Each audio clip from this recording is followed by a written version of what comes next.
Bonjour à tous et à toutes. Bonjour à tous et à toutes. Bienvenue à notre programme d'enseignement, dénommé Bons et fidèles serviteurs. Nous vous encourageons à partager ce live. Nous vous encourageons à partager ce live dans vos groupes, à partager ce live avec vos amis, à partager ce live avec vos connaissances afin que chacun d'entre nous puissions être richement bénis par cet enseignement. Alors, nous vous encourageons à partager et pour ceux qui sont encore en retard, partagez, faites-leur part que nous sommes déjà en ligne et que nous avons commencé notre moment d'enseignement avec le pasteur Vital Mbayou. Alors, avant de commencer, nous allons nous recommander entre les mains du Seigneur. Nous allons demander à ce que la grâce de Dieu, que la faveur de Dieu puisse être avec nous. Nous allons dire merci à Dieu pour la grâce qu'il nous fait d'être encore une fois dans sa présence et de pouvoir encore gagner en sagesse par l'enseignement de ses serviteurs. Élevons nos voix et prions. Seigneur, mon Dieu, mon roi, nous voulons te dire merci pour tes serviteurs et ton serviteur aujourd'hui en particulier que tu as, Père éternel, permis qu'il puisse être avec nous. Merci, Seigneur, car tu as décidé, Père éternel, par lui de te révéler puissamment à nous. Merci, Père éternel, mon Dieu, mon roi, car tu nous donnes encore la capacité, Seigneur, la vie, d'être encore dans ta présence et de pouvoir apprendre de toi, de se rapprocher encore plus de la personne de Christ.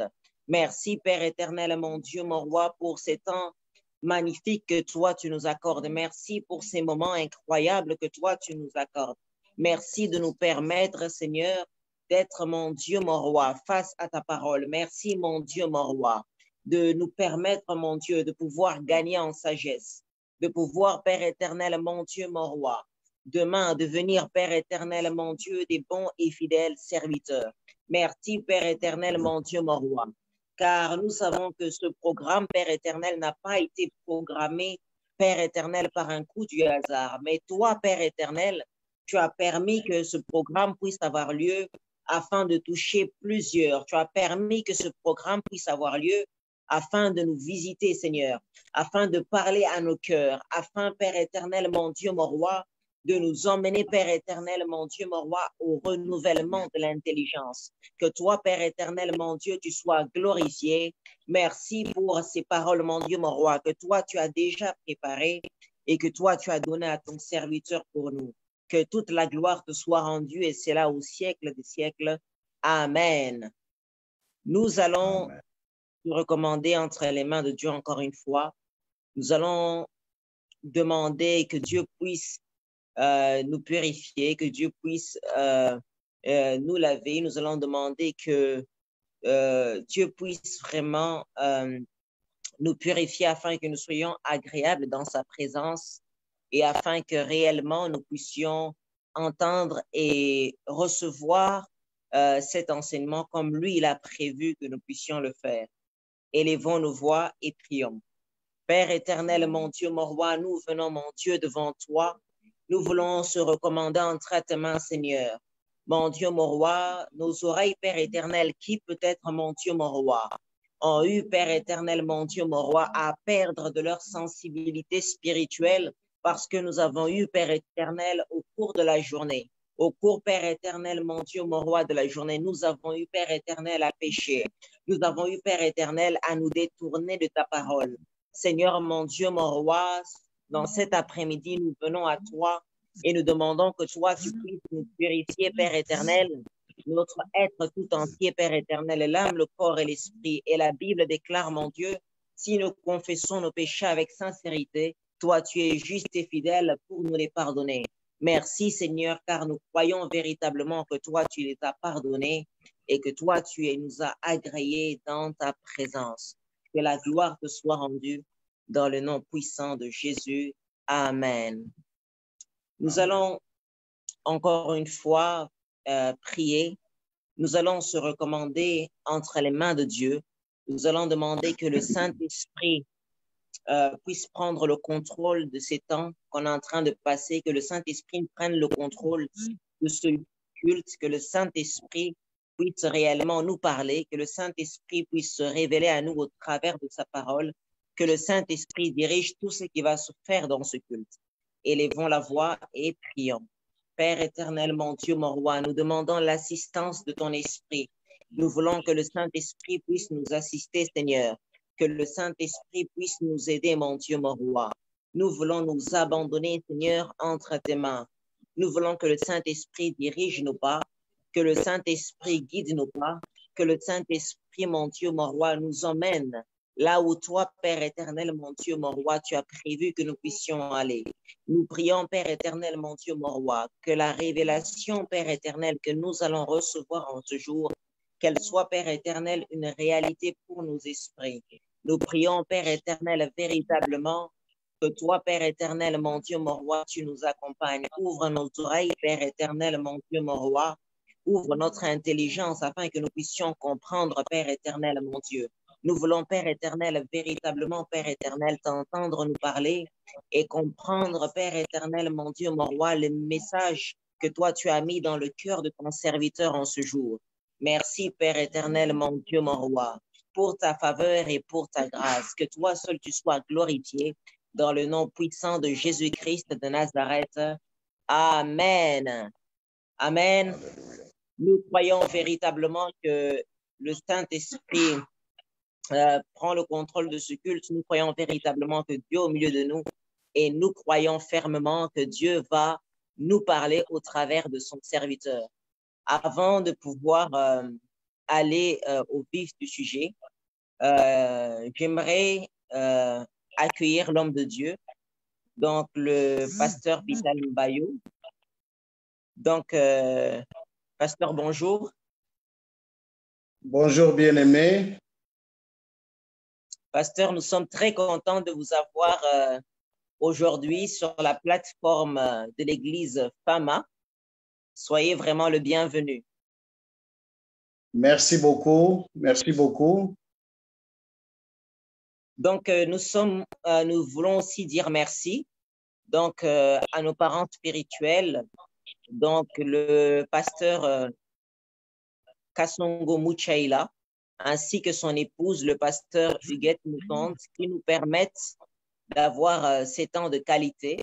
Donc, ces temps de qualité-là qui nous permettra de grandir et de croître, je le crois, dans la parole et dans notre marche avec le Seigneur. Alors, sans plus tarder, j'aimerais présenter le pasteur. Donc, l'homme de Dieu que nous avons aujourd'hui parmi nous, c'est le pasteur Vital Mbayo. Donc, il est marié à Maman Véro et c'est un père de famille. Et le pasteur Vital est pasteur à l'église évangélique de la Grâce. Donc, l'église évangélique de la Grâce, c'est une église qui se situe en République démocratique du Congo et précisément à Lubumbashi.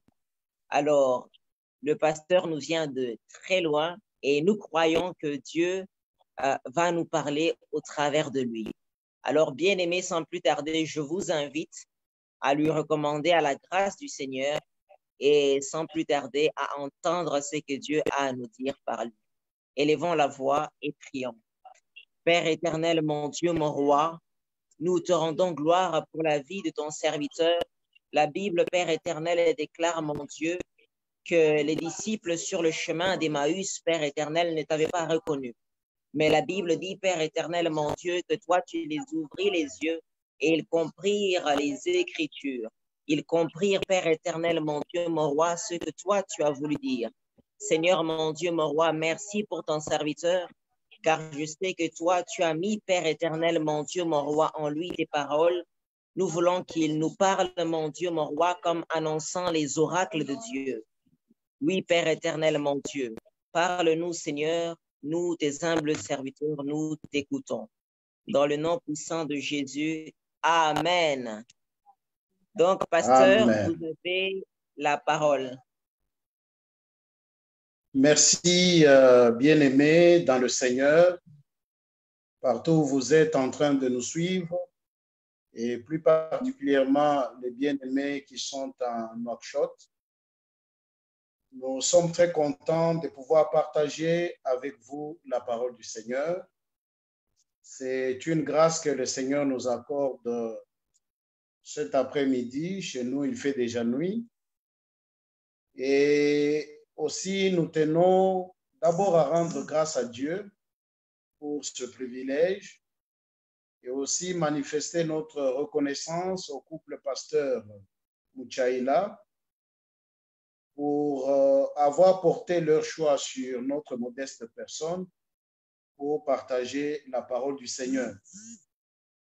Nous ne pensons pas être spécialistes en la matière, mais avec l'aide du Seigneur, en recourant aux Saintes Écritures, nous pensons que nous tous, nous allons tirer quelque chose d'important pour notre marche avec le Seigneur et surtout pour servir le Seigneur comme lui-même l'entend.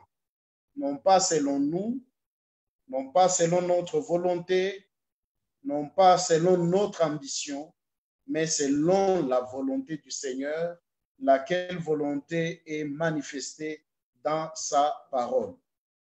Voilà, pendant ce temps que nous aurons à partager ensemble, nous allons évoquer quelques points tels que qui doit servir le Seigneur. Nous aborderons aussi les points relatifs aux qualités du serviteur.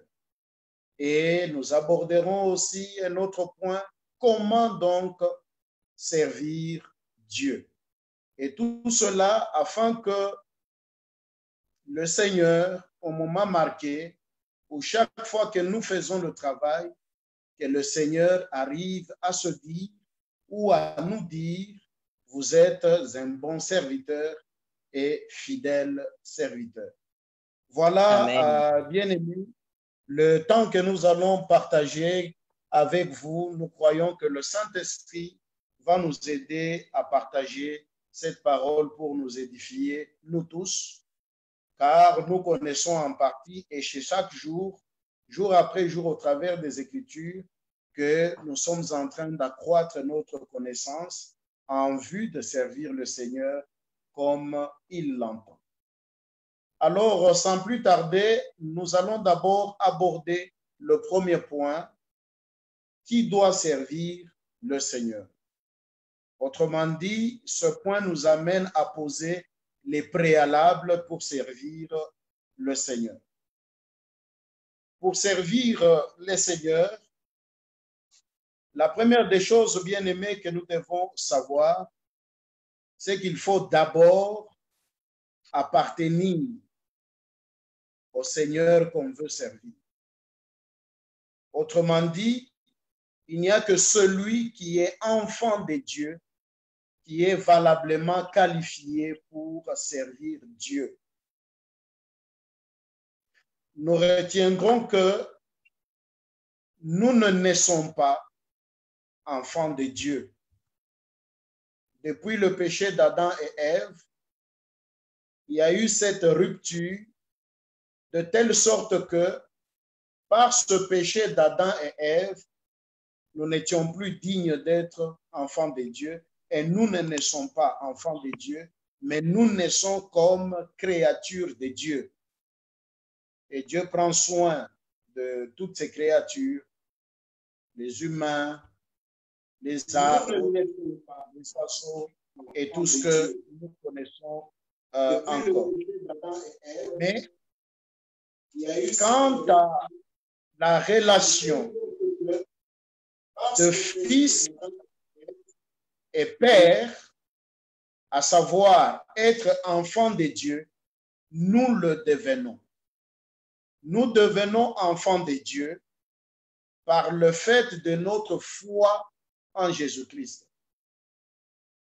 Selon qui nous est révélé dans la parole du Seigneur, dans Jean 1, du 12e au 13e verset, la Bible nous dit, mais à tous ceux qui l'ont reçu, à ceux qui croient en son nom, et l'a donné le pouvoir de devenir enfants de Dieu, lesquels sont nés non du sang, ni de la volonté de la chair, ni de la volonté de l'homme, mais de Dieu. Donc le préalable, enfant de Dieu, nous le devenons par notre foi en Jésus-Christ. Dès les jours où nous avons entendu la parole de Dieu, peu importe la circonstance dans laquelle nous avons reçu la parole de Dieu, par la bouche d'un serviteur, à telle ou à telle autre occasion, nous avons reçu la parole de Dieu. Cette parole de Dieu est venue frapper à notre cœur. Et cette parole de Dieu nous a révélé qu'effectivement, nous ne sommes pas en relation avec Dieu. Nous sommes dans le péché et par conséquent, nous ne sommes pas avec Dieu. Ainsi, cette même parole nous amène, avec l'aide du Saint-Esprit, à pouvoir ouvrir notre cœur pour recevoir le Seigneur Jésus-Christ comme notre Seigneur et Sauveur. Jésus a dit, je me tiens à la porte, je frappe, celui qui entend ma voix et ouvre la porte, j'entrerai chez lui et je veux y demeurer. La porte dont il est question, ce n'est pas la porte de la maison, la porte physique pour accéder à une maison, pour accéder à une chambre à coucher, mais la porte dont il est question, c'est notre cœur. Et Jésus frappe à la porte par la parole que nous entendons, qui nous fait voir que nous sommes dans le péché et nous avons peur. Et lorsque nous donnons notre vie au Seigneur Jésus-Christ, nous devenons donc enfants de Dieu. Et là, c'est très capital, bien-aimé, c'est le préalable pour servir le Seigneur. Et vous savez, bien-aimé, nous étions en train de mener notre vie d'une manière ou d'une autre, mais qui n'était pas conforme à la volonté de Dieu. Mais lorsque Dieu vient en nous et qu'il veut se servir de nous, il a besoin de nous utiliser en tant qu'une nouvelle créature parce que nous sommes en Christ. Quand nous lisons dans Matthieu 9, 17, Jésus dit, on ne met pas non plus du vin nouveau dans des vieilles outres. Autrement, les outres se rompent, le vin se répand et les outres sont perdues. Mais on met le vin nouveau dans des outres neuves et le vin et les outres se conservent. Le ministère, la grâce de servir Dieu a besoin aussi de se retrouver, non pas dans des vieilles outres, mais dans de neuves outres. Autrement dit, nous devons être des hommes nouveaux. Selon qu'il est écrit dans 2 Corinthiens 5, 17, si quelqu'un est en Christ, il est une nouvelle créature. Les choses anciennes sont passées. Voici toutes choses sont devenues nouvelles. Et tout cela vient de Dieu, qui nous a réconciliés avec lui par Christ et qui nous a donné le ministère de la réconciliation. Vous comprenez, bien-aimés, qu'ici on nous dit, en étant en Christ, nous sommes devenus une nouvelle créature. C'est cette nouvelle créature que le Seigneur, que Dieu veut utiliser à son service. Et pour être une nouvelle créature, il faut absolument être en Christ, donner sa vie à Jésus, marcher avec Jésus. Et étant une nouvelle créature, les choses anciennes sont passées, toutes choses sont devenues nouvelles. Et l'apôtre Paul nous dit que cela ne vient pas de nous, mais cela vient de Dieu qui nous a réconciliés avec lui par Christ et qui nous a donné le ministère de la réconciliation. Donc, le ministère est donné à la nouvelle créature, à celui qui est nouveau en Christ, par le fait qu'il a Jésus-Christ dans sa vie. Voyez, bien-aimés, le cas de l'apôtre Paul, qui était un tyran qui malmenait l'Église, mais un jour, sur le chemin de Damas, pendant qu'il allait pour faire du tort à l'Église, aux enfants de Dieu, il a rencontré Christ personnellement. Et quand il a rencontré Christ, il a posé la question, que veux-tu que je fasse, Seigneur? Que dois-je faire, Seigneur? Et le Seigneur lui a montré ce qu'il devait faire et le Seigneur lui a révélé qu'il devait maintenant l'utiliser. Donc, l'apôtre Paul, pour qu'il serve Christ, il a rencontré Christ personnellement. Il l'a rencontré dans sa vie.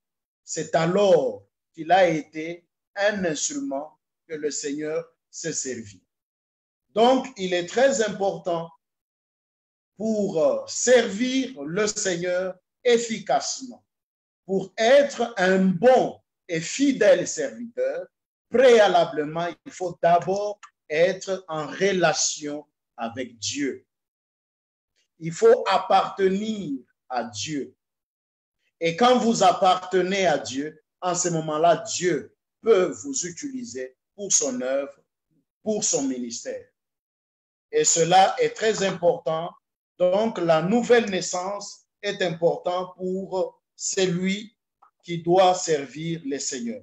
Ce n'est pas n'importe qui peut servir le Seigneur, mais c'est celui qui va servir, celui qui a donné sa vie à Christ.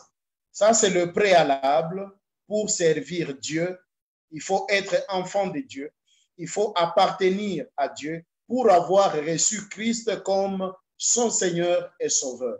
L'ayant ainsi reçu, c'est alors qu'on est qualifié pour servir le Seigneur. Parce que, vous savez, il nous est révélé dans Apocalypse que Christ a fait de nous un royaume des sacrificateurs pour Dieu son Père. Donc, nous ne sommes pas sauvés seulement pour avoir la vie éternelle, mais nous sommes sauvés aussi pour servir Dieu. Dieu nous a sauvés, il nous a donné la vie éternelle, mais aussi il nous a sauvés pour être à son service. Donc, bien-aimés, ça c'est le préalable. Pour servir le Seigneur, il faut donner sa vie à Jésus-Christ. Deuxième point important, il est celui relatif aux qualités du serviteur. Quelles sont les qualités d'un serviteur de Dieu, d'une servante de Dieu? Bien-aimé, c'est un privilège de servir Dieu. C'est une grâce de servir Dieu. Et celui qui veut qu'on le serve, c'est Dieu lui-même.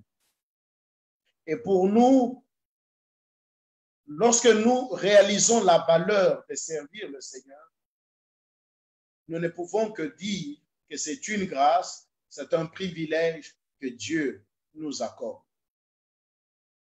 Mais pour être proclamé par Dieu lui-même comme étant bon et fidèle serviteur, il y a deux qualités d'un serviteur. La première qualité que nous relevons ce soir, c'est la crainte de Dieu. La crainte de Dieu.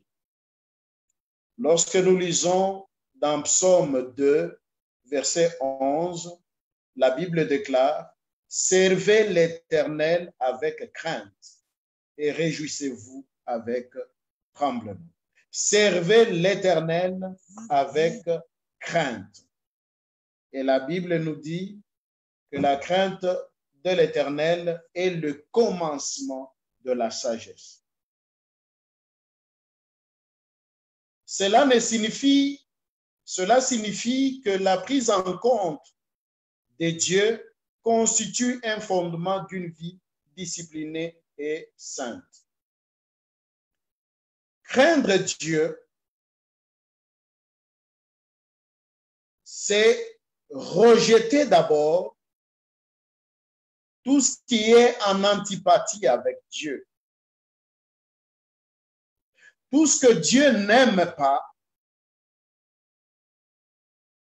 tout ce que Dieu déteste, nous devons aussi le détester et par conséquent nous en débarrasser afin que nous soyons dignes devant Dieu. C'est rejeter toute divinité qui pouvait régner en nous d'une manière ou d'une autre et ne servir que Dieu et Dieu lui seul. Voilà pourquoi il est dit dans la parole du Seigneur, et nous allons lire ce texte dans Deutéronome 10, verset 20-21, la Bible nous dit, tu craindras l'Éternel ton Dieu, tu le serviras, tu t'attacheras à lui et tu jugeras par son nom. Il est ta gloire, il est ton Dieu, c'est lui qui a fait au milieu de toi ces choses grandes et terribles que tes yeux ont vues. Tu craindras l'Éternel, ton Dieu. La crainte de l'Éternel, c'est le profond respect que nous devons au Seigneur.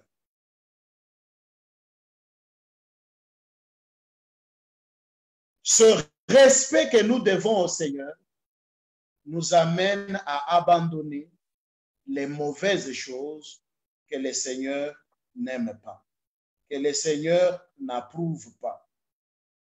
Voilà pourquoi il est important, bien-aimés, que nous puissions donc marcher dans la sainteté. Rechercher la sainteté. Dans 1 Pierre, la Bible nous dit, c'est pourquoi saignez les reins de votre entendement, soyez sobres et ayez une entière espérance dans la grâce qui vous sera apportée lorsque Jésus apparaîtra. Comme des enfants obéissants, ne vous conformez pas aux convoitises que vous aviez autrefois quand vous étiez dans l'ignorance. Mais puisque celui qui vous a appelé est saint, vous aussi soyez saints dans votre conduite, selon qu'il est écrit, vous serez saints car je suis saint. Donc ce passage nous exhorte à la sainteté. Nous vivons dans un monde plein de convoitises, mais nous sommes appelés à servir Dieu dans la sainteté. C'est-à-dire que nous sommes d'abord mis à part. Étant mis à part, nous ne devons pas nous mélanger avec toutes les convoitises du monde, mais par contre marcher selon le régime de Dieu. Marcher selon les prescriptions de sa parole. Marcher dans la crainte de l'Éternel. Et cela est très important, frères et sœurs, car sans la crainte de l'Éternel, nous ne pouvons pas être qualifiés de bons serviteurs. Cette crainte de l'Éternel nous amène à fuir le péché, à abandonner le péché, à abandonner le mal. Le péché, ce n'est pas toute une liste là, ça c'est un péché, ça c'est un péché, etc., etc. Mais la Bible nous définit de manière tout à fait simple que le péché, c'est la désobéissance à la parole de Dieu. Nous sommes donc appelés à connaître la parole de Dieu, afin que nous puissions nous conformer à cette parole de Dieu. Et lorsque nous avons le souci de nous conformer à la parole de Dieu, bien-aimés, là, il y a la crainte de l'Éternel. Et c'est en cela, bien-aimés, qu'il est important que chacun de nous s'il prend l'engagement, la décision de servir le Seigneur, s'il doit répondre à l'appel de Dieu pour servir Dieu, il faut absolument marcher dans la crainte de l'Éternel. Et ça, c'est une qualité importante pour tout serviteur, quel que soit le ministère auquel vous êtes appelé, le service que vous rendez pour votre Dieu, que vous soyez pasteur, que vous soyez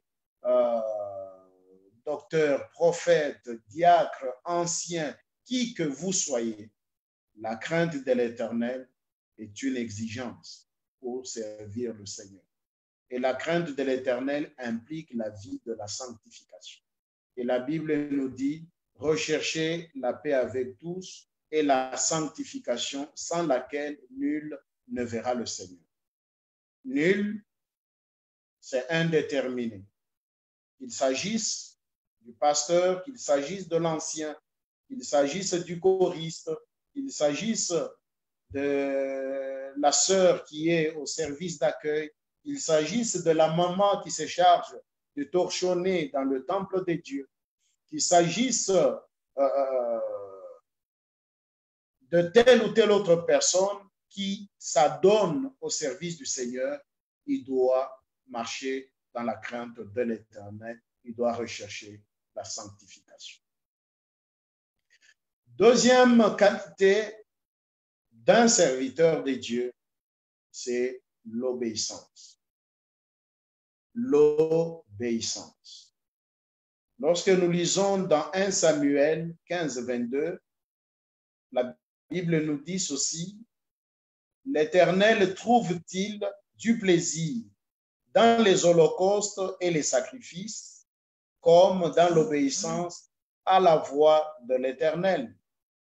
Voici, l'obéissance vaut mieux que les sacrifices, et l'observation de sa parole vaut mieux que la graisse de bélier. » Vous comprendrez, frères et sœurs, que l'obéissance est une des choses que le Seigneur apprécie le mieux. Vous pouvez vous sacrifier en donnant de vos biens au service du Seigneur, en sacrifiant votre temps, votre énergie. Vous pouvez donner de vos biens, mais si vous ne marchez pas dans l'obéissance, le Seigneur n'y trouvera pas du plaisir. Mais le Seigneur recherche, le Seigneur veut d'abord que nous puissions marcher dans l'obéissance, car le Seigneur prend plaisir à l'obéissance. Et cela est très important pour servir le Seigneur. En quoi consiste l'obéissance? Nous devons savoir que l'obéissance est d'abord le produit d'un état d'esprit, c'est-à-dire la soumission. Il n'y a pas d'obéissance s'il n'y a pas de soumission.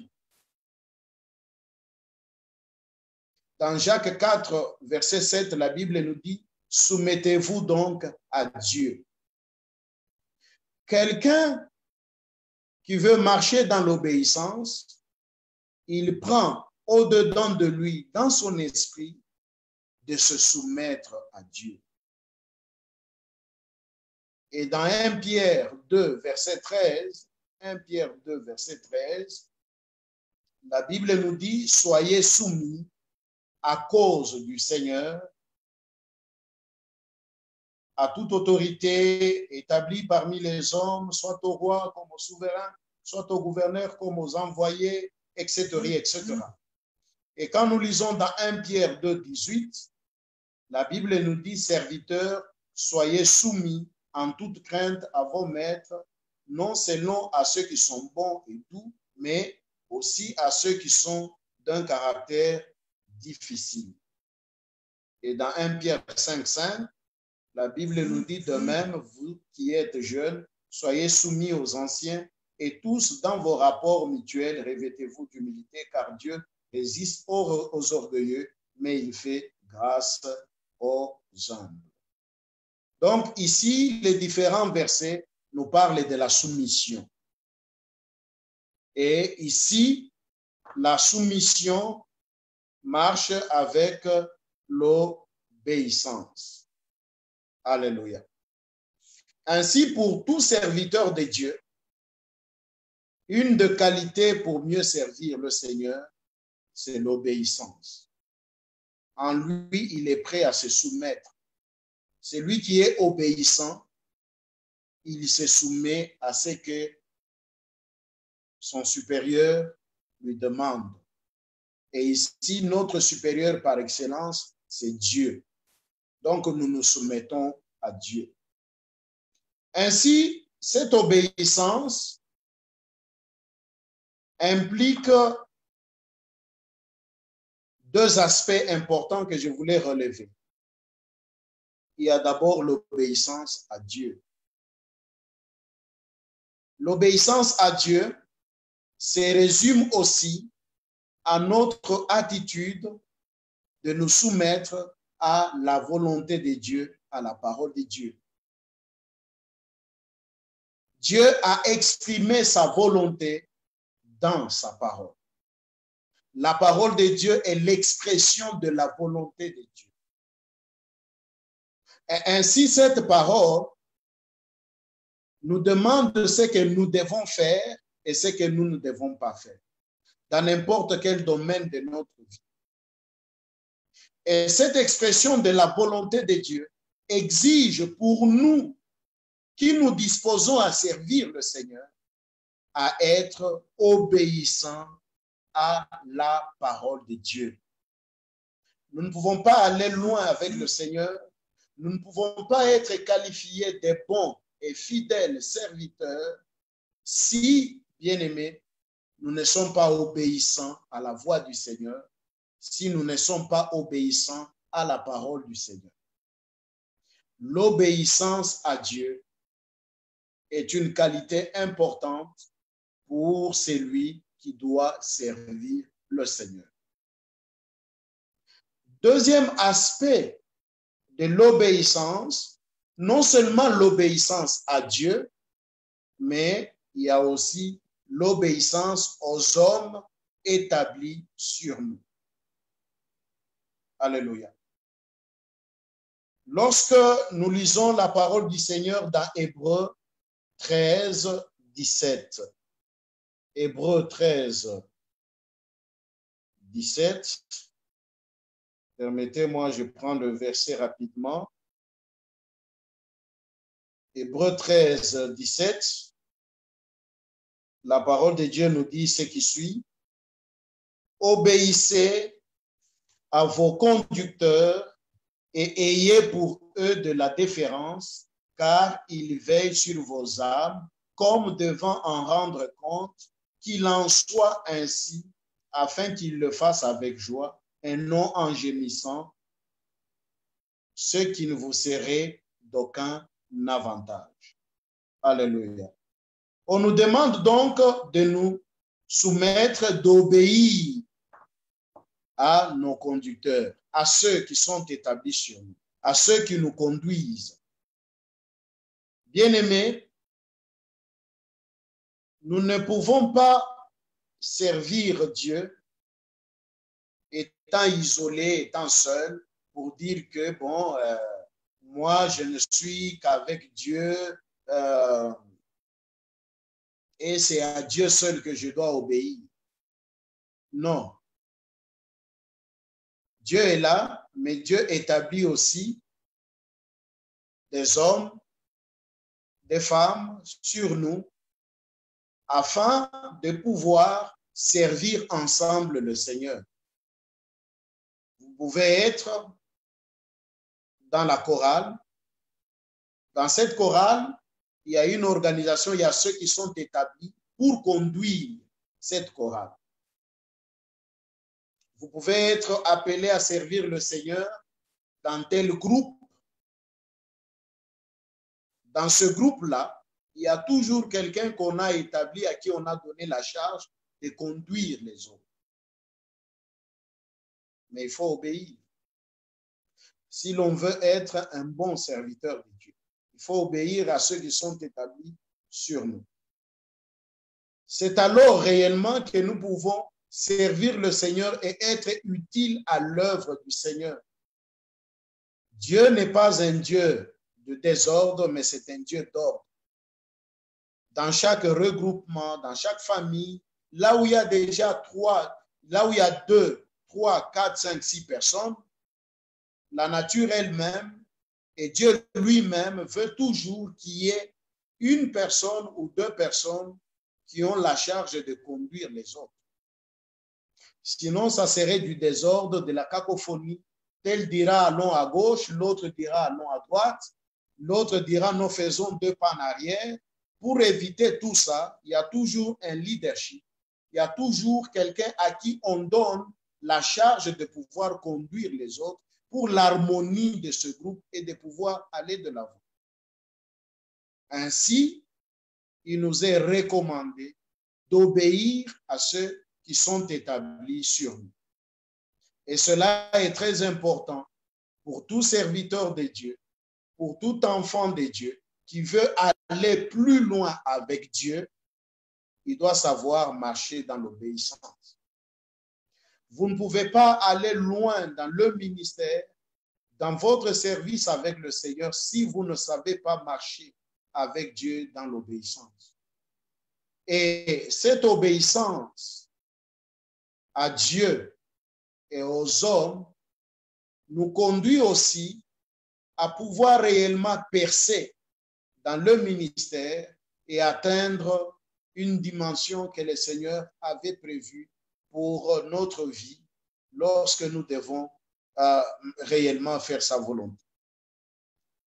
Lorsque nous parcourons les Saintes Écritures, nous allons voir qu'il y a beaucoup de gens qui sont même entrés dans leur destinée, tout simplement parce qu'au départ, ils ont été obéissants à ceux qui étaient établis sur eux. À titre d'exemple, je peux citer le cas de Joseph. Joseph, quand nous parcourons sa vie, dès le bas âge, Dieu lui donnait de révélations au travers des songes quant à ce qu'il deviendrait. Mais pour que Joseph arrive réellement à entrer dans cette destinée, malgré la révélation qu'il avait, il a fallu qu'un jour, il obéisse à la voix de son père. Ses frères étaient partis pour paître les troupeaux. Et le père de Joseph lui dira, va voir tes frères là où ils sont partis, que tu leur apportes à manger et que tu me donnes aussi de leurs nouvelles. Joseph a obéi à la voix de son père. En allant selon la voix de son père, selon qu'il a obéi à cette recommandation de son père, c'est là que Joseph a rencontré ses frères, lesquels se sont décidés de mettre un terme à sa vie, mais ils n'ont pas pu mettre un terme à sa vie parce que la vie de Joseph était entre les mains de Dieu. Ils ont comploté contre lui, ils l'ont vendu et Joseph est parti en Égypte comme esclave. Et vous connaissez l'histoire, c'est là que Joseph a atteint l'apogée même de sa destinée. Pourquoi? Parce qu'au départ, il avait obéi à ce qu'il lui avait dit, qui lui avait été dit par son père. Nous citerons quelqu'un comme Saül. Le roi Saül, bien-aimé, au départ, c'est quelqu'un qui n'avait jamais demandé à devenir roi. Mais il ne savait pas ce qu'il deviendrait. Mais il a fallu qu'un jour, les ânesses de son père se perdent et que son père lui demande d'aller chercher les ânesses. Il a obéi à cette voix de son père. Chemin faisant, c'est là qu'il est allé rencontrer l'onction royale. Vous connaissez l'histoire de Saül. Donc l'obéissance l'a fait entrer dans sa destinée. Il est allé plus loin dans sa vie parce qu'il a obéi à la voix de son père, à celui qui était établi sur lui. Souvenez-vous du roi David. Malgré qu'il avait reçu l'onction royale, les prophètes avaient déversé de l'onction sur lui, mais cette onction n'était pas encore visible, ou ce qui devait venir, ou la personne de David n'était pas encore connue partout en Israël. Mais il a fallu qu'un jour, il obéisse à la voix de son père. Son père qui lui demandera d'aller voir ses frères qui étaient partis au combat, leur apporter de la nourriture et aussi s'enquérir de leurs nouvelles. David n'avait pas refusé, n'avait pas désobéi à la voix de son père. Il a suivi la voix de son père. Et cette voix de son père l'a conduit dans la direction de renverser Goliath. Et à partir de là, la vie de David a changé et David a été connu partout en Israël. Pourquoi? Parce qu'au départ, il avait obéi à la voix de son père. D'où, frères et sœurs, si nous voulons aller loin avec le Seigneur, si nous voulons aller loin dans notre façon de servir Dieu, dans notre ministère, nous devons être de ceux-là qui marchent dans l'obéissance à Dieu, l'obéissance aussi à ceux qui sont établis sur nous. Et cela est très important, chers serviteurs de Dieu, bien-aimés, vous qui êtes en formation pour servir le Seigneur, vous ne pouvez pas valablement servir le Seigneur si vous ne marchez pas dans l'obéissance. Si vous ne savez pas obéir à ceux qui sont établis sur vous. Et cela est très important pour servir le Seigneur. En plus de l'obéissance, la troisième qualité d'un bon serviteur, c'est l'humilité. L'humilité. Nous allons lire dans Acte 20. Nous allons lire dans Acte 20, verset 19.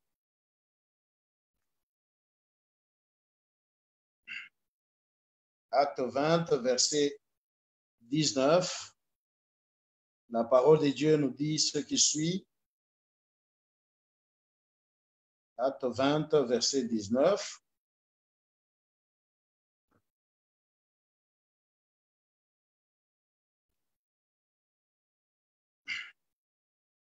Servant le Seigneur en toute humilité, avec larmes et au milieu des épreuves que me suscitaient les embûches des Juifs.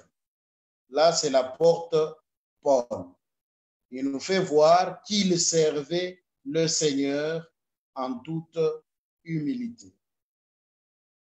Et nous allons lire aussi dans ce passage où il nous est révélé la personne de Christ, dans Philippiens 2, Philippiens 2, 1 à 11, Philippiens 2, 1 à 11. Nous lisons la parole du Seigneur.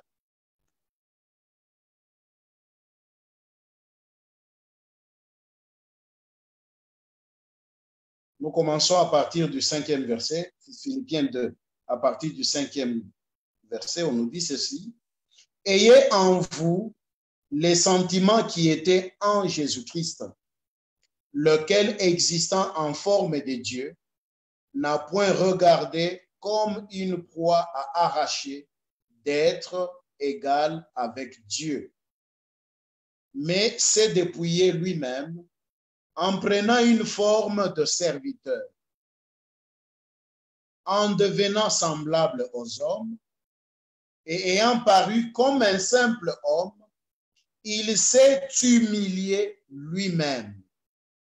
Et ici, c'est très important, bien-aimé. On ne dit pas qu'on l'a humilié, mais lui-même s'est humilié. Donc, l'humilité ici doit être d'abord un sentiment profond de la personne elle-même qui veut servir le Seigneur en prenant Christ comme notre propre modèle. C'est le modèle par excellence. On nous dit qu'il s'est humilié lui-même. Ce ne sont pas d'abord les gens qui l'ont humilié, mais lui-même s'est humilié, se rendant obéissant jusqu'à la mort, même jusqu'à la mort de la croix. Vous voyez, on nous parle de l'obéissance. Christ étant notre modèle, lui-même a marché dans l'obéissance. Il a obéi au plan de Dieu, en acceptant même à mourir, pas de n'importe quelle mort, mais d'une mort honteuse. Il l'a fait parce qu'il devait obéir à la volonté de son Père. Non seulement qu'il était obéissant, mais il s'est humilié lui-même. Frères et sœurs,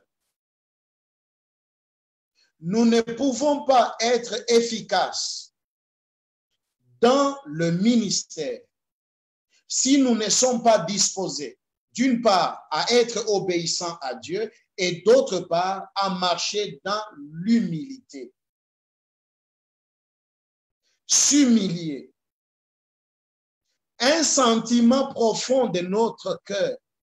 Là, on nous dit, ayez en vous les sentiments qui étaient en Christ. Alléluia. Donc, ce n'est pas d'abord que les gens se moquent de toi. Oh, toi là, tu es ceci. Ils t'humilient à leur manière. Non, non. C'est d'abord le sentiment profond de toi-même qui veut servir le Seigneur. Tu dois savoir marcher dans l'humilité. Alléluia. Tu dois savoir marcher dans l'humilité. Et parce que Christ a marché dans l'humilité et qu'il a marché dans l'obéissance, quelle est la conséquence qui est arrivée? La Bible nous dit, c'est pourquoi Dieu l'a souverainement élevé et lui a donné le nom qui est au-dessus de tout nom, afin qu'au nom de Jésus, tout genou fléchisse dans les cieux, sur la terre et sous la terre, et que toute langue confesse que Jésus-Christ est Seigneur à la gloire de Dieu le Père. L'humilité et l'obéissance font que Dieu arrive aussi à vous élever, font que Dieu vous donne un plus. C'est que de vous-même, vous ne pouviez pas, mais Dieu vous l'accorde, Dieu vous équipe, Dieu vous élève et il vous utilise encore puissamment parce que vous vous êtes humilié, parce que vous marchez dans l'humilité. Le ministère, un vrai ministère, ne marche pas avec l'orgueil. Alléluia. Parce que la Bible nous dit que Dieu résiste aux orgueilleux, mais il fait grâce aux humbles. Bien-aimés, si c'est le diable qui peut vous résister, vous avez encore la grâce et le privilège de pouvoir tenir parce que Dieu viendra à votre secours pour faire partir le diable de votre chemin. Mais lorsque c'est Dieu lui-même qui vous résiste, bien-aimé, qui viendra à votre secours pour marcher sur Dieu, pour écarter Dieu? Vous serez toujours perdant. et vous n'irez jamais loin. Le ministère ne marche pas avec l'orgueil. Il y a une grande incompatibilité entre servir Dieu et marcher dans l'orgueil. Dieu résiste aux orgueilleux, mais il fait grâce aux humbles. Un bon serviteur de Dieu qui veut aller loin avec le Seigneur, qui veut être qualifié de bon et fidèle serviteur, il doit apprendre à marcher dans l'humilité. Oui, bien-aimé, dans l'humilité, parce que le ministère apporte beaucoup de surprises dans la vie des gens. Parce qu'en servant le Seigneur, vous pouvez rencontrer des gens que vous ne pouviez pas de vous-même comme ça rencontrer. Parce que c'est le service de Dieu qui vous permet de rencontrer ces gens. En servant le Seigneur, vous pouvez arriver à certains endroits où de vous-même, vous ne pouviez pas arriver à ces endroits-là. En servant le Seigneur, vous pouvez arriver, frères et sœurs, à certains, jouir de certains privilèges, certaines considérations qui peut-être de vous-même, vous ne pouviez pas en jouir. Tout simplement parce que vous servez Dieu. Si en vous, il n'y a pas le sentiment d'humilité, vous risquez de marcher dans l'orgueil. Parce que vous avez rencontré tel, parce que vous vous êtes retrouvé à tel endroit, parce que telle ou telle autre personne, la considération qu'il vous accorde, tout cela peut vous amener à pouvoir marcher dans l'orgueil. Voilà pourquoi, si vous voulez aller loin avec le Seigneur, il est important, frères et sœurs, que vous appreniez à marcher dans l'humilité. Et nous lirons aussi ce passage que les Saintes Écritures nous révèlent, toujours au sujet de l'humilité. La Bible nous dit ce qui suit dans Éphésiens 4.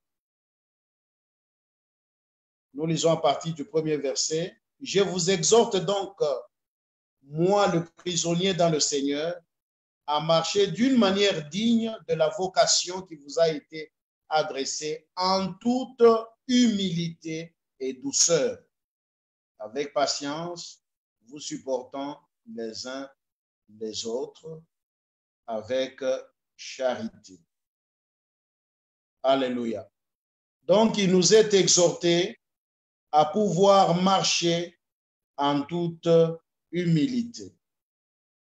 En marchant en toute humilité, réellement, le Seigneur nous utilisera comme des instruments dignes de lui et effectivement, bien-aimés, nous deviendrons de bons et fidèles serviteurs de l'Éternel.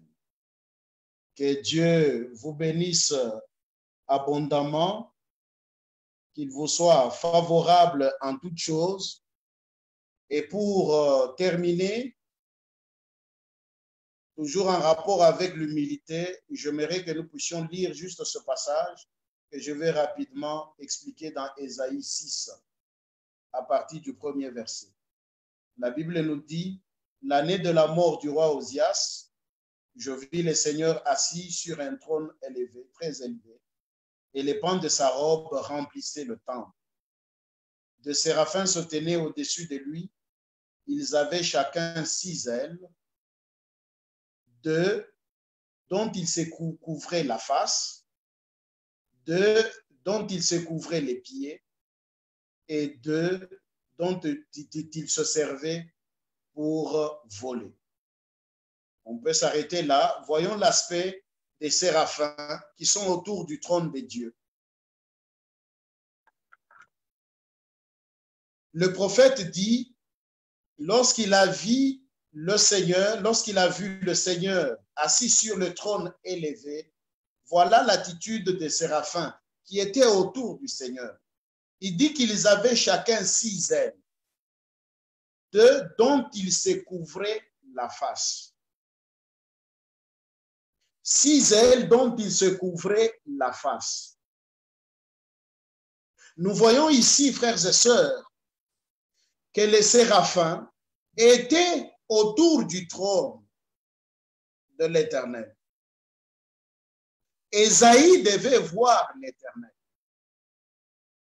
Mais pour qu'Ésaïe ne soit pas distrait, parce qu'il devait voir la face de l'Éternel, les séraphins se sont couverts leur face avec les ailes.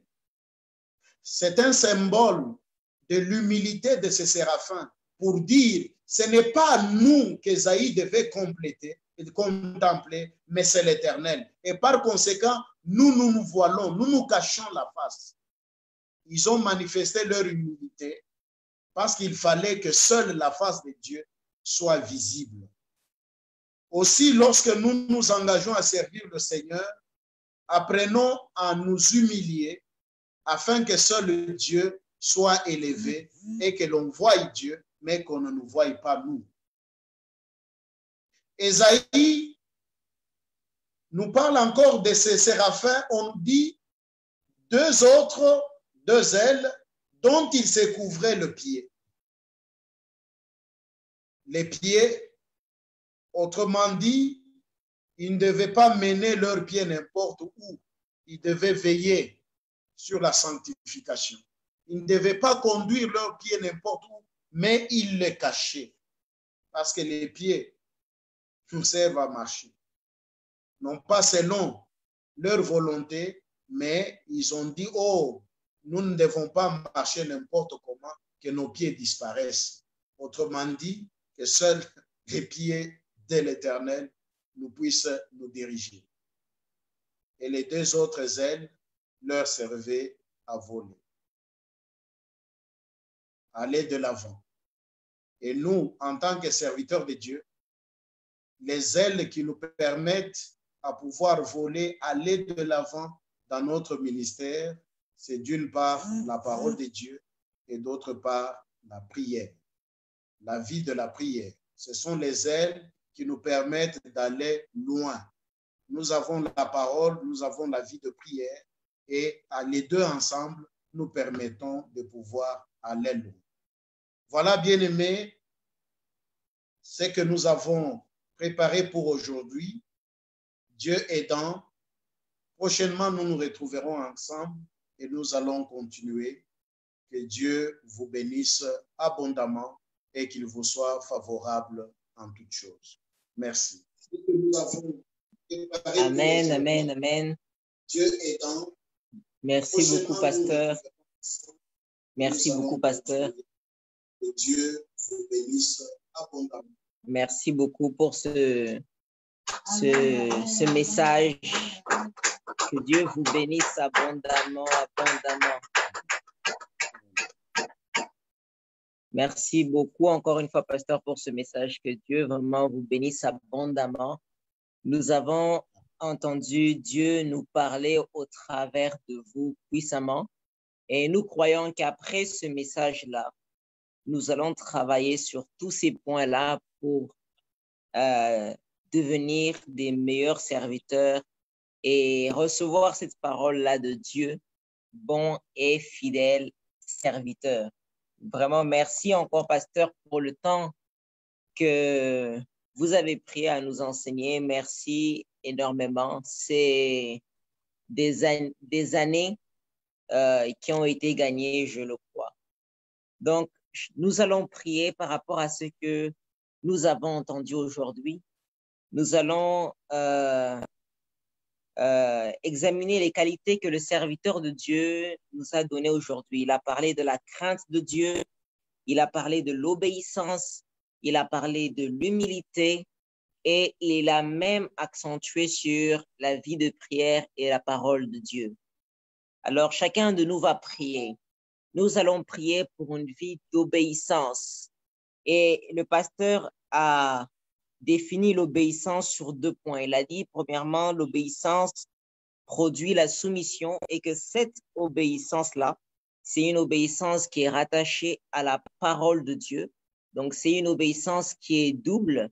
Elle est à la fois rattachée à la personne de Dieu, mais aussi à ce que Dieu a délégué pour nous sur cette terre comme autorité. Donc, nous allons prier que Dieu nous aide à pouvoir avoir de l'obéissance, non seulement pour sa parole, pour lui, mais aussi pour les personnes qu'il a mis au-dessus de nous comme nos autorités.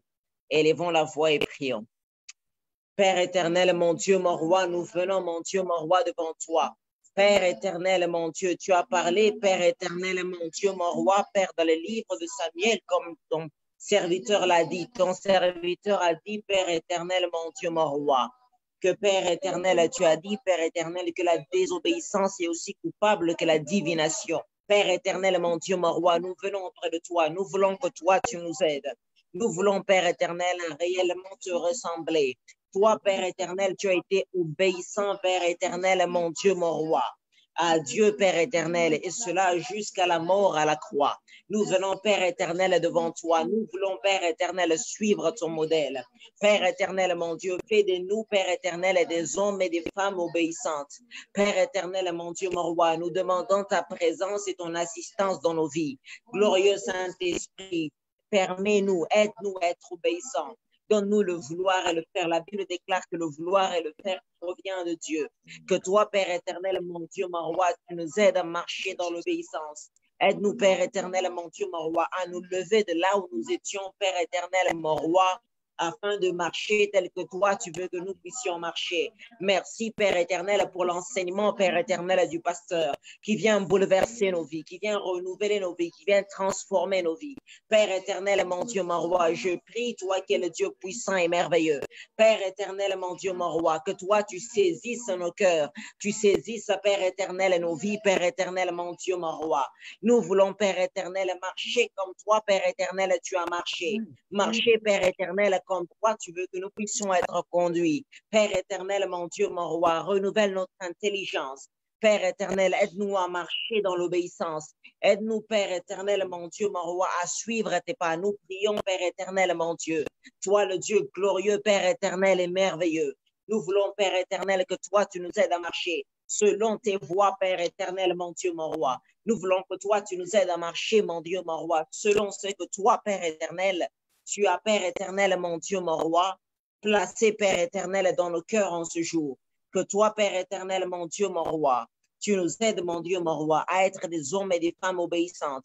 Aide-nous, Père éternel, mon Dieu, mon roi, à être des hommes et des femmes obéissantes. De la même manière, Père éternel, mon Dieu, que Samuel l'a été, de la même manière que Élie l'a été, de la même manière que Christ, notre Seigneur, l'a été, mon Dieu, mon roi, que Paul l'a été, que toi, tu nous aides, mon Dieu, mon roi, à suivre tes voies et à pouvoir, Père éternel, mon Dieu, mon roi, nous aussi, Père éternel, marcher dans l'obéissance, Père éternel, mon Dieu, mon roi. Père, mon Dieu, nous prions, Père éternel, être revêtis, Père éternel, de l'obéissance. Et aide-nous, Père éternel, mon Dieu, mon roi, que nos vies puissent changer, que nous soyons des personnes obéissantes. Nous prions, Père éternel, mon Dieu, mon roi, qu'après, Père éternel, ces enseignements, mon Dieu, mon roi, que nous puissions mettre cela en pratique, Père éternel, afin de voir, Père éternel, mon Dieu, mon roi, ta main puissante agir en nous, et afin, Père éternel, mon Dieu, mon roi, de réjouir ton cœur. Que ta gloire, Père éternel, te soit rendue, et c'est là au siècle des siècles. Amen. Nous allons prier maintenant pour l'humilité. Nous allons prier pour l'humilité. Et la Bible nous dit que l'humilité, c'est regarder les autres comme étant plus grands que soi. Et le pasteur a parlé d'une humilité qui n'est pas subie, mais une humilité qui est volontaire. Alors, nous allons aller devant la face de Dieu. Nous allons demander à Dieu, Seigneur, que toi seul tu puisses parler à nos cœurs, que toi seul tu abaisses l'orgueil de nos cœurs, que toi seul tu nous aides, mon Dieu, mon roi, à marcher véritablement comme toi tu souhaites que nous puissions marcher. Alors nous allons élever nos voix et nous allons prier que Dieu imprègne l'humilité dans nos vies. Élevons nos voix et prions. Père éternel, mon Dieu, mon roi, nous venons, Père éternel, devant toi. Nous prions, Père éternel, pour l'humilité. Père éternel, mon Dieu, mon roi, le pasteur a parlé de l'humilité. Il a déclaré, Père éternel, mon Dieu, Père éternel, mon roi, que toi, tu as été humble, Père éternel, de telle sorte, Père éternel, mon Dieu, mon roi. Tu t'es dépouillé, Père éternel, mon Dieu, mon roi, de ta royauté pour venir vers nous, Père éternel. Nous qui étions, Père éternel, des pécheurs, nous qui étions, Père éternel, ennemis de la promesse, Père éternel, autrefois. Oh, Père éternel, mon Dieu, mon roi, nous venons devant toi, Seigneur. Nous demandons ton assistance, Père éternel, mon Dieu, mon roi. Nous demandons à ce que toi, Père éternel, mon Dieu, tu puisses nous permettre à ce que nous puissions être revêtis de l'humilité. Que toi, Père éternel, tu nous aides à marcher dans l'humilité. Seigneur, mon Dieu, mon roi, transforme notre intelligence. Que nous puissions, Père éternel, dorénavant, Père éternel, mon Dieu, assujettir, Père éternel, mon Dieu, par la puissance du Saint-Esprit. Père éternel, mon Dieu, mon roi, notre chair, que nous puissions réellement marcher, Père éternel, selon l'humilité, Père éternel, mon Dieu. Toi, tu nous dis, Père éternel, mon Dieu, mon roi, que te connaître, Père éternel, mon Dieu, mon roi. C'est, Père éternel, te ressembler, Père éternel, mon Dieu. La parole déclare, tel que toi, Père éternel, tu es, tel nous sommes. Nous voulons que toi, Père éternel, mon Dieu, mon roi, tu nous aides à marcher, Père éternel, dans l'humilité. Nous voulons, Père éternel, réellement, Père éternel, que cet enseignement porte des fruits, Père éternel, en nous, et qu'après ces enseignements, Père éternel, mon Dieu, mon roi, que notre entourage témoigne, que les gens autour de nous témoignent, que toi, Père éternel, et le ciel témoigne que réellement, Père éternel, nous avons été changés, transformés. Nous prions que cette parole, Père éternel, tomberait dans une bonne terre, afin que, Père éternel, mon Dieu, mon roi, nous puissions récolter les fruits dans la saison favorable, Père éternel, mon Dieu. Que la gloire et la louange te soient rendues, Seigneur, dans le nom puissant de Jésus-Christ de Nazareth. Amen. Le pasteur a parlé aussi de la crainte de Dieu et il a défini la crainte de Dieu comme la recherche de la sainteté. Et il a très bien expliqué le terme de sainteté. Il a défini la sainteté comme être mise à part. Il a dit la sainteté, c'est être mise à part. C'est-à-dire lorsque le monde va à l'encontre des principes de Dieu, nous nous préservons pour être cette lumière-là. Donc nous allons aller devant Dieu. Nous allons dire à Dieu, Seigneur, donne-nous une vie de consécration.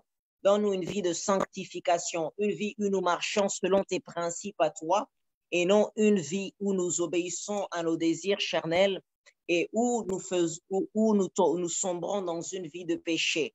Donc, nous allons prier que Dieu nous aide à marcher dans une vie de sainteté. Élevons nos voix et prions. Père éternel, mon Dieu, mon roi, ta parole déclare, Seigneur, que seul en sanctification, nul ne verra, Père éternel, ta face. Nous venons, Père éternel, devant toi, comme le pasteur nous l'a dit, Seigneur. Il nous a parlé de la sainteté. Il a dit que la sainteté, c'est être mise à part. Nous voulons, Père éternel, mon Dieu, mon roi, réellement être mis à part pour ton œuvre. Nous ne voulons plus que nos bouches, Père éternel, soient des bouches qui insultent. Nous ne voulons plus que nos mains soient des mains, Père éternel, prêts à la bagarre. Nous ne voulons pas, Père éternel, que nos pensées, Père éternel, soient des pensées prêtes à détruire les autres. Mais que toi, Père éternel, tu nous as dit par ton serviteur, tu nous as donné le ministère, Père éternel, de la réconciliation. Fais, Père éternel, mon Dieu, mon roi, que nos pieds, Père éternel, soient des pieds qui annoncent la paix, Père éternel, de l'évangile. Que nos yeux, Père éternel, mon Dieu, mon roi, soient des yeux, Père éternel, fixés vers Christ. Père éternel, mon Dieu, mon roi, que nos mains, Père éternel, mon Dieu, mon roi, soit les mains, Père éternel, tes mains qui se poseront, Père éternel, sur ces personnes accablées, ces personnes souffrantes, Père éternel, mon Dieu. Nous voulons réellement être mis à part, Père éternel, mon Dieu, pour expérimenter, Père éternel, mon Dieu, mon roi, la vie de Dieu. Être mis à part, Père éternel, mon Dieu, par amour et pour marcher selon, Père éternel, la foi et tes principes, Père éternel, mon Dieu. Merci, Père éternel, mon Dieu, car j'ai foi, Père éternel, que tu es en train d'imbiber en nous ta crainte, Père éternel, mon Dieu. Tu es en train de nous amener, Père éternel, mon Dieu, mon roi, vers ta crainte, Père éternel, que nous inspire le Saint-Esprit. Merci, Père éternel, mon Dieu, car toi, Père éternel, mon roi, tu nous as appris, Père éternel, mon Dieu, mon roi, que nous devons travailler à notre salut avec crainte et tremblement. Nous devons, Père éternel, mon Dieu, mon roi, travailler pour toi avec crainte et tremblement, Père éternel, mon Dieu. Car comme la Bible déclare au dernier jour, Seigneur, toi, tu demanderas des comptes à chacun d'entre nous. Merci, Père éternel, mon Dieu, pour ces paroles, mon Dieu, mon roi, qui vient, Père éternel, nous conscientiser. Ces paroles qui viennent, Père éternel, nous amener à être encore plus proche de ton trône et de ta voix. Que la gloire te soit rendue, Père éternel, mon Dieu, dans le nom puissant de Jésus-Christ de Nazareth. Amen. Nous allons faire notre dernière prière. Le pasteur a parlé de la parole et de la prière. Il a dit que comme ces séraphins qu'on a vus là, c'est ce qui nous permet de s'envoler, ce qui nous permet en tant que serviteurs de faire un travail impeccable, de faire un travail à l'image de notre Dieu. Ce qui nous permet de marcher dans tous ces points énumérés. Il a cité deux choses. Il a dit premièrement, une vie de méditation quotidienne de la parole de Dieu. Et il a parlé aussi de la vie de prière, être dans un contact permanent avec la présence de Dieu. Donc, nous allons prier que Dieu nous aide, non seulement à avoir une vie de méditation, mais aussi une vie de prière, afin que nous puissions réellement marcher selon les principes que nous avons énoncés. Élevons la voix et prions. Père éternel, mon Dieu, mon roi, nous voulons que toi, Père éternel, mon Dieu, tu nous aides, Père éternel, à marcher dans une vie de prière. Mon Dieu, mon roi, aide-nous à marcher selon ta parole. Père éternel, mon Dieu, nous te disons merci, Père éternel, mon Dieu, mon roi. Nous voulons que toi, Père éternel, mon Dieu, mon roi, tu nous aides, Père éternel, mon Dieu, à sortir, Père éternel, de la paresse, à sortir, Père éternel, mon Dieu, mon roi, d'une quelconque excuse, Père éternel, mon Dieu, mon roi, pour ne pas aller vers ta parole. Père éternel, mon Dieu, mon roi, nous voulons te connaître. Le pasteur nous a dit que la pensée de Dieu, Père éternel, est dans sa parole, Seigneur. Nous voulons venir vers toi. Nous voulons apprendre de toi, Seigneur, mon Dieu, mon roi. Nous voulons que toi, tu nous parles au travers de ta parole, que toi, tu te révèles à nous au travers de ta parole, Seigneur. Merci, Père éternel, mon Dieu, Père éternel, mon roi, pour ta parole, mon Dieu, mon roi, qui est, Père éternel, mon Dieu, la totalité de la sagesse de Dieu, Père éternel, mon roi. Merci pour cette parole, mon Dieu. Aide-nous, Seigneur, à marcher, Père éternel, dans une vie de méditation quotidienne. Aide-nous, Père éternel, mon Dieu, à être des hommes et des femmes de prière, afin que nous puissions appliquer chacun des principes que toi, tu nous as donnés aujourd'hui, Seigneur. Oh, merci, Père éternel, mon Dieu, mon roi, pour la grâce que toi, tu nous as fait. Merci, Père éternel, pour cette faveur. Merci, Père éternel, pour ce message. Que la gloire te soit rendue et t'es là au siècle des siècles. Amen. Amen. Donc, Amen. pasteur, nous aimerons vous dire merci. La parole que vous nous avez donnée aujourd'hui, c'est une parole qu'on le croit, qui est transformatrice. On croit que cette parole va révolutionner nos vies et on croit qu'à partir d'aujourd'hui, nous serons des serviteurs différents, des serviteurs transformés et des serviteurs qui ont la conscience de l'éternité. Alors, je vais peut-être demander que chacun de nous, vous qui nous suivez là où vous êtes, que nous puissions prier pour le pasteur. Aujourd'hui, c'est notre première session en ce qui concerne les samedis. Demain encore, nous aurons le pasteur Kassongo qui va aussi nous prêcher puissamment sur le même thème, bon et fidèle serviteur. Alors, nous allons prier pour le pasteur afin qu'à la prochaine fois encore, comme aujourd'hui, que Dieu lui parle et qui déverse encore cette parole riche en sagesse comme il a fait aujourd'hui. Élevons la voix et prions. Père éternel, mon Dieu, mon roi, nous venons, Père éternel, devant toi. Nous recommandons ton serviteur entre tes mains. Nous recommandons le pasteur entre tes mains, Seigneur. Mon Dieu, mon roi, tu l'as inspiré puissamment, Père éternel, pour ce programme.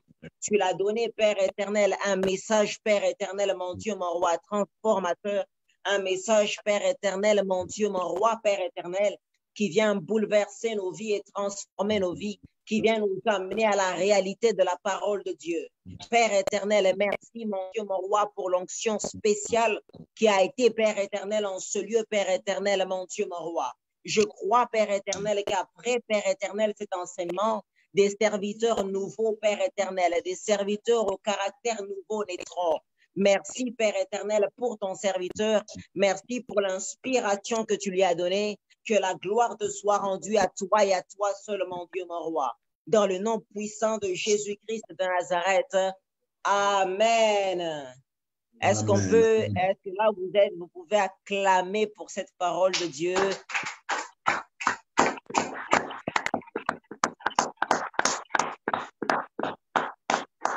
Merci encore, merci pour le temps que vous nous avez accordé. Donc, nous voulons dire à tous ceux qui nous suivent en direct sur Facebook que demain, de 10h à 11h30, heure mauritanienne, nous aurons notre séminaire avec le pasteur Kassongo. Et le séminaire a pour nom, a pour thème connaître Dieu pour mieux le servir. Donc, soyez massivement présents parce que sûrement et certainement, Dieu nous parlera au travers de son serviteur. Soyez bénis et toutes les bonnes choses à vous